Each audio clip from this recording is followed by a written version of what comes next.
Welcome to Lift Life's podcast on breaking barriers to caregiving.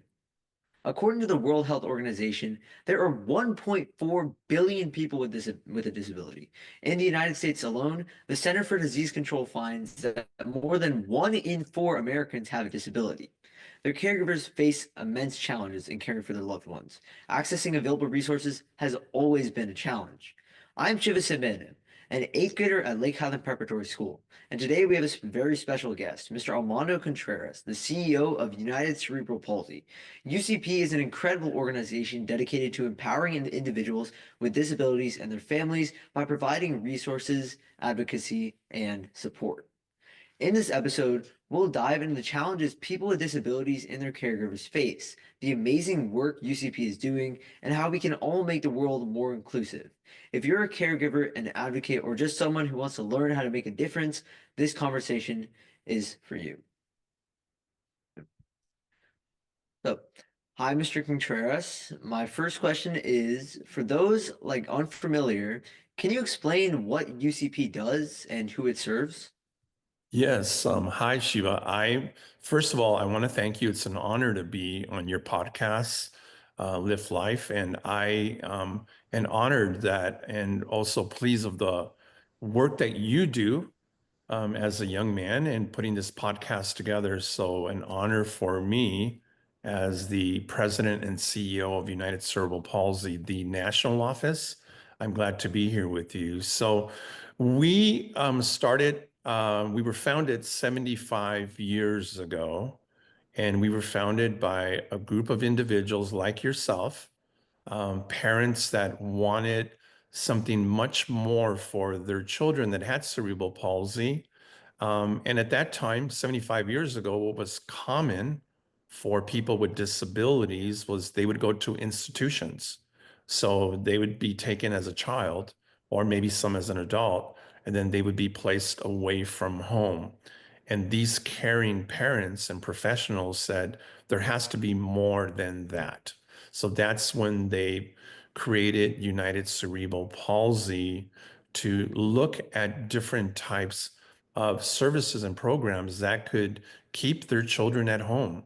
So that's kind of a little bit of the history of UCP. Now we've evolved. Today we have 56 affiliates in the United States providing different types of services. Not only, and I think this is a really important part to note for your audience, is that not only are they providing services for children and adults with cerebral palsy, but other conditions like autism, developmental delays, learning disabilities, spinal bifida, and other types of genetic conditions or neurological types of challenges.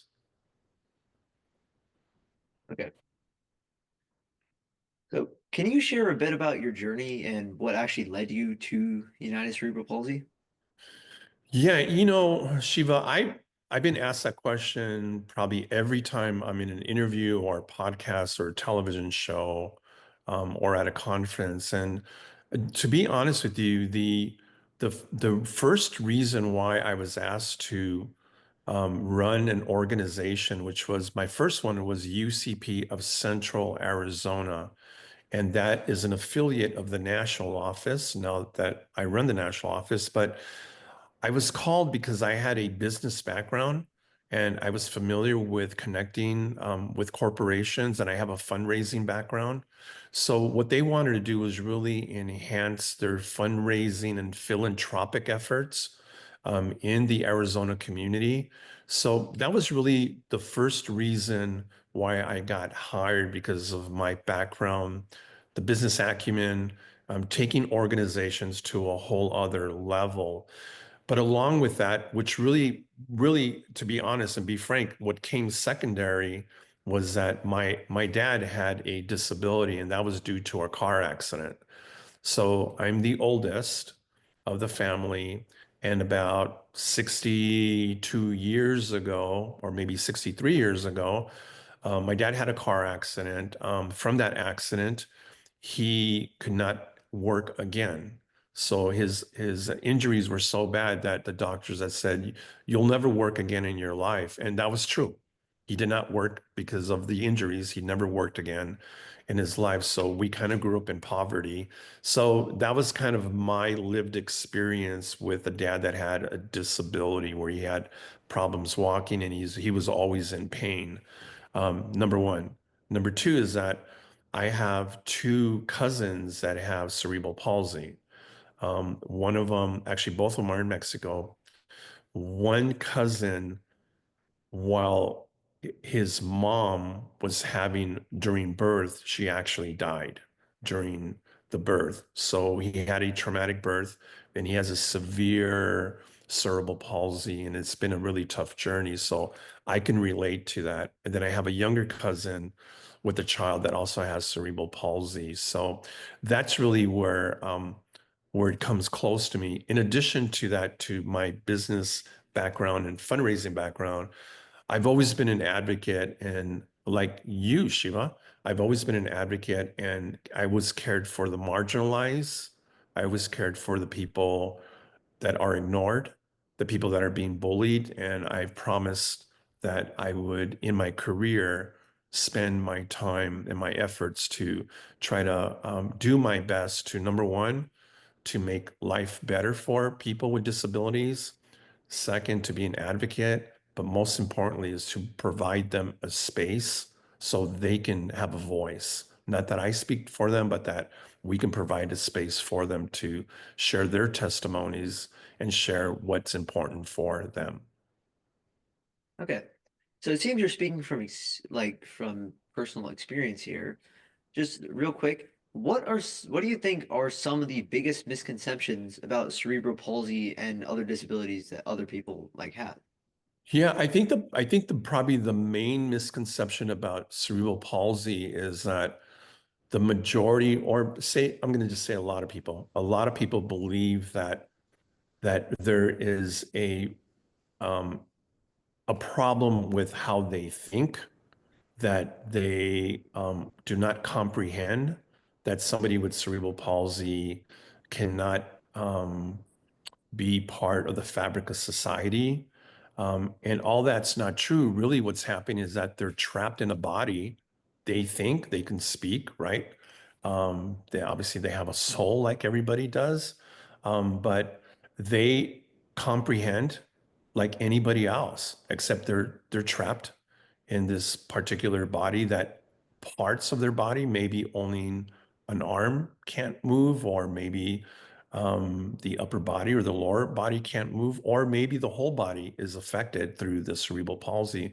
But there's a human person in there that comprehends, that is smart, and that can somehow, some way communicate. Some communicate differently, but definitely it's a person that is not brain dead, right? That some people think that they are. So I think that's probably the top misconception about somebody with cerebral palsy. Okay. Okay, pause here. Pause. Yeah, I can. You can stop the recording so you can. This sounds a lot like my aunt who suffered a brain injury at 10 months old and is now quadriplegic and uses a wheelchair. Now, she may have cerebral palsy, but we don't know. But the one thing that I do know is my family always tries to care for her and find the resources that she needs. So that leads into my next question. What do you think are some of the biggest challenges people with disabilities and their caregivers face today? Well, I think people with disabilities, given my, interaction with many, is that they just want to be welcomed into society, right? They don't want people to feel sorry for them. They want to contribute to society. They want to be part of conversations. They want to be part of deciding policies. They want to have families. They want to own homes. They want to do everything possible that everybody else does, and they don't want to be bullied, or they don't want to be ignored, right? They don't want to be disenfranchised, right? But I think those are probably, there's many more, like access and transportation that are part of it. But I think those are probably the main ones to your next part of your question on the caregivers, the challenges, one, I believe, is the pay. They don't get paid well. We do know that many of the caregivers are women. Many of the caregivers are women of color. Many of them are single mothers. Um, some have 3 jobs. However, what they have in their heart and their commitment is commendable and is amazing what the caregivers do. And they are the backbone of the disability community in the United States. They need more resources. They need more training. But their heart is there and they've made a wonderful impact. They change lives. They do these, in changing those lives, a lot of great things happen for families and individuals and children with disabilities. Okay. So, how does United Cerebral Palsy advocate for disability rights and policy changes? Yeah, so in 1990, around that time, United Cerebral Palsy was instrumental in the signing of the ADA, the Americans with Disability Act. So that was one, Shiva, that was one of the probably a most notable collaboration with other um, congressional leaders and other organizations. So, we could say that back in 1990 that we were part of that. Today, myself as a CEO, I'm at Capitol Hill. Last year, I was in DC up in Capitol Hill with senators and with representatives, US representatives, probably about 15 times.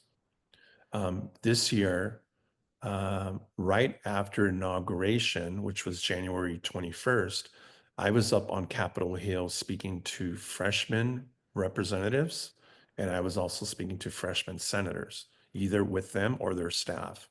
And what was I saying to them? I was letting them know, number one, educating them about the work that we do on a national level, and we do have affiliates in Canada as well. Second, I wanted to let them know that um, what you just mentioned about the plight or the concerns that we have for our direct service professionals or caregivers and how they're underpaid. Third, I wanted to let them know to preserve Medicaid, which is right now a major concern. We don't know what's going to happen when it comes to the budget cuts that they're already contemplating. So educating what we do, advocating for our workers, and then also advocating to preserve Medicaid. And we continue to be that advocacy for people with disabilities. Okay. So, specifically, what programs does UCP offer specifically for caregivers? So for caregivers, it's a good question. That would probably be more on the local level of what they may provide, but they have there's conferences that they can go to, there's trainings that they can go to, constant trainings. So there's best practices that are happening around the nation that is like sharing of best practices.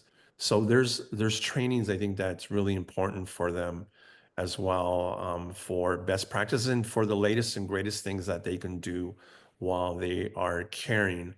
One of the things that I remember in the conversation that you and I had, right? Mindfulness, wellness is probably a huge priority that they do need because they're human, right? They get burned out. So, those are the things that we need to continue to provide resources and provide training and to make sure that we care about their well-being. Okay. So, would you say that what role does technology play in improving the lives of those with disabilities? I believe that it plays a major role because assistive technology is key in many ways. For some, movement. For others is they assist, for others that do need it, it helps them to speak, to communicate. For others, it's movement, right? Others is learning, right? Even if they're moving into getting a higher degree. So assistive technology also, it advances every year now with artificial intelligence or AI. I just got back from having discussions in London and with the International Cerebral Palsy Society.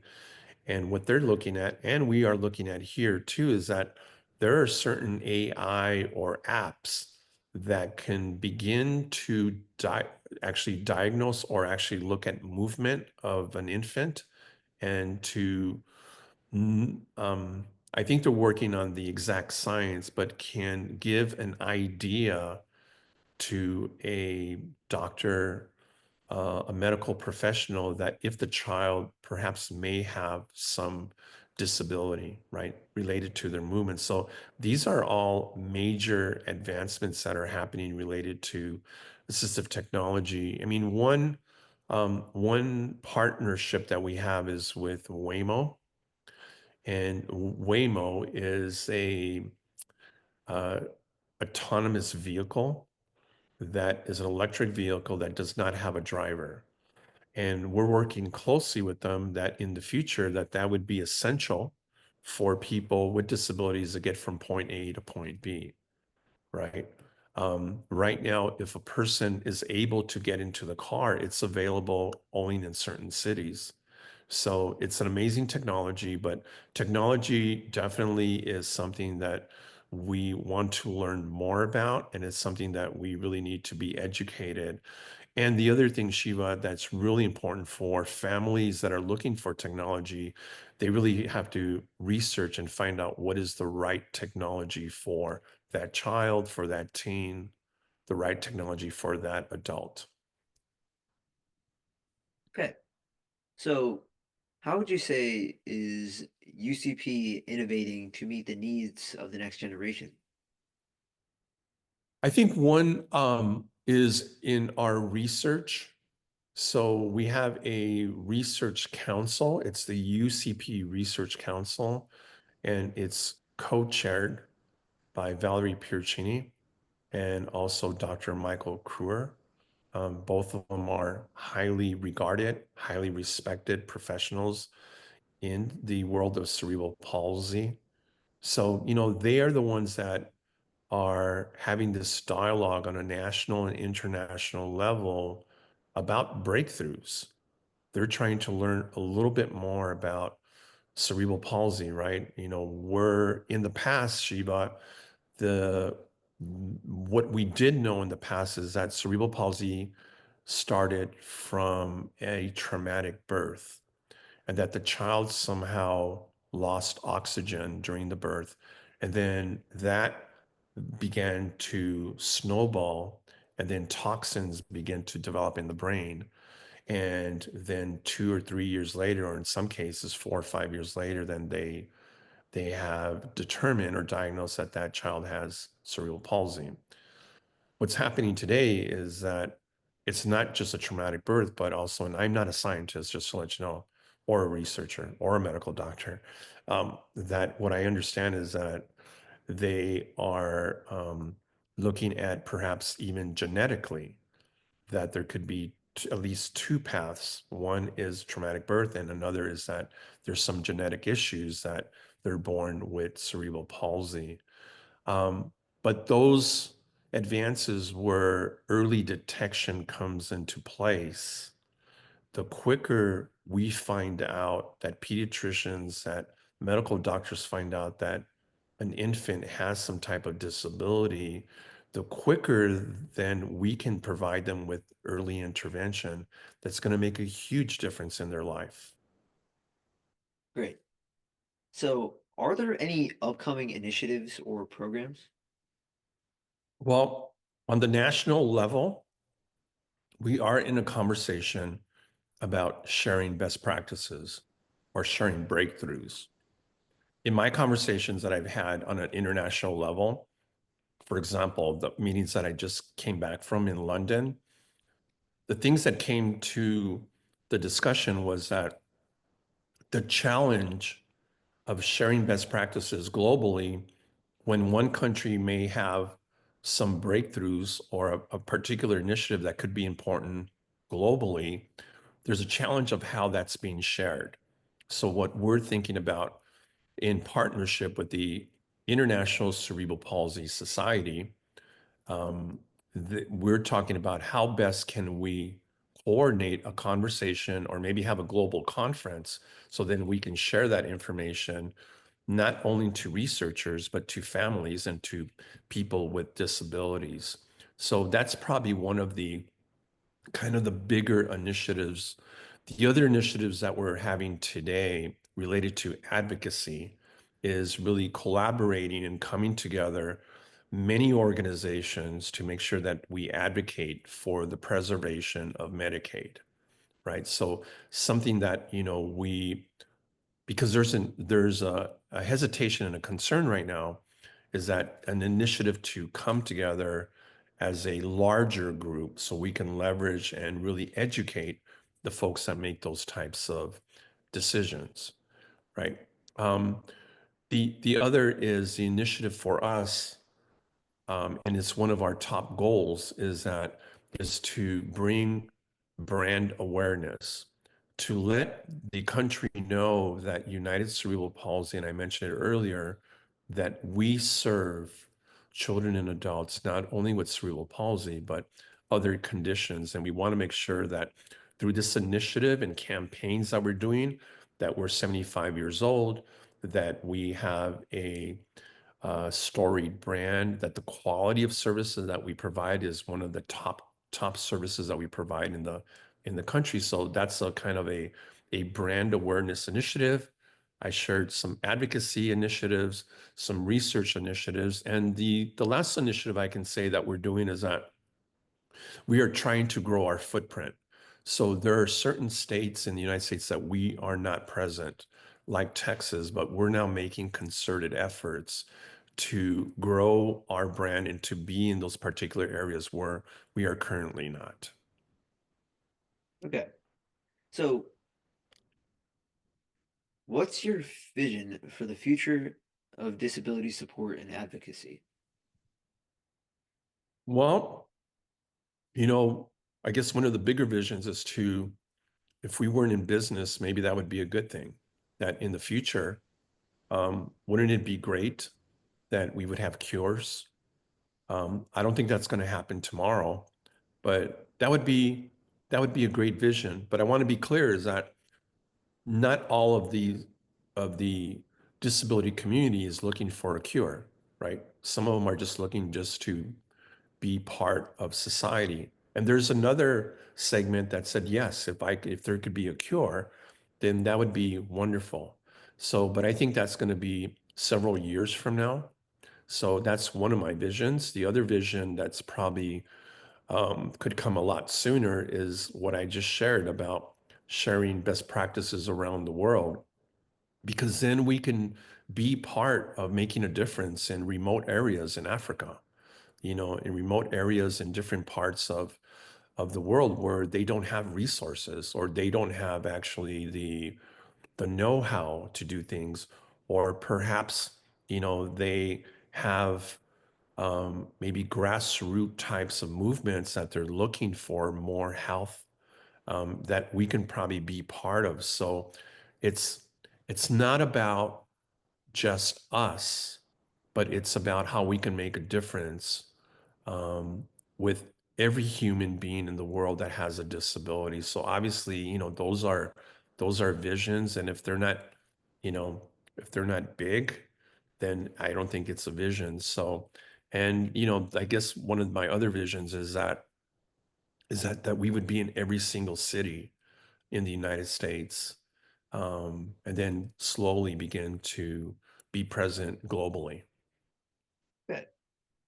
So, how can listeners get involved with UCP and work to make a difference?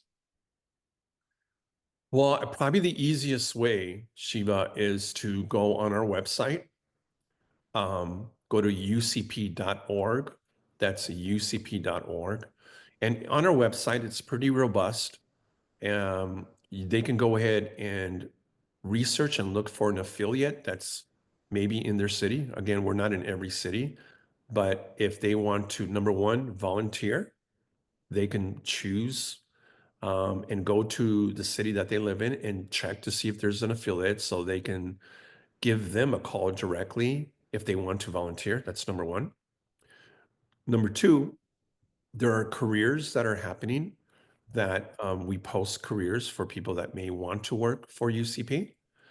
Number three, and I think this is probably one of the top and most important ones, is that if they're looking for services for their own family, for their child, or for their adult, to explore that particular affiliate and see if they provide those services so they can take their loved ones or maybe family or friends that may require services, and they're exploring what are the options out there. And then the other is for people in the philanthropic community that may want to donate. If they want to donate to a specific affiliate, they can go ahead and do so through our website.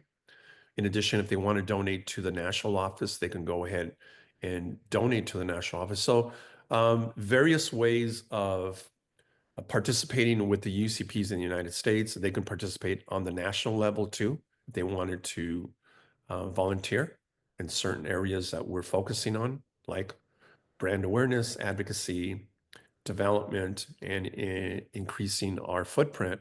So, those are certain areas that they can help us with. Or on a local level, there's just a lot of opportunity for participation, collaboration. Okay, great. So if someone listening is a caregiver or they know someone with cerebral palsy, what's one resource or piece of advice you'd share with them? Well, one resource would be what I just mentioned, go to our UCP website. Um, a piece of advice, I think, not so much advice, but more of my heartfelt gratitude for their commitment, for their passion, for their efforts, for their sacrifice, as a caregiver. That is a saintly thing to do because it's not a popular thing. It doesn't pay well, but yet, it's changing lives. And I have met many, many caregivers that have dedicated 5 years, 10 years, 20 years, 40 years plus, because that's what's in their heart. So it takes a special person to do that. Great. Thank you for being on my podcast today. This means a lot for the CEO of UCP National to be on a podcast like mine. It means a lot to me, and I really, really appreciate it. Oh, Shiva, it's a blessing and an honor for me, and one that you are a young leader. You are a role model for a lot of people. You are the hope for the future, and not just for the future, but you are currently, what I understand, you help your aunt. And in addition to that, you have a wonderful vision that using this podcast is going to reach hundreds of thousands of people. And that is, one strategy that is wonderful. And I appreciate you inviting me to your podcast. So thank you very much. For all the listeners out there, if you want to be part of this movement, please go to ucp.org and learn how to serve your community. Thank you.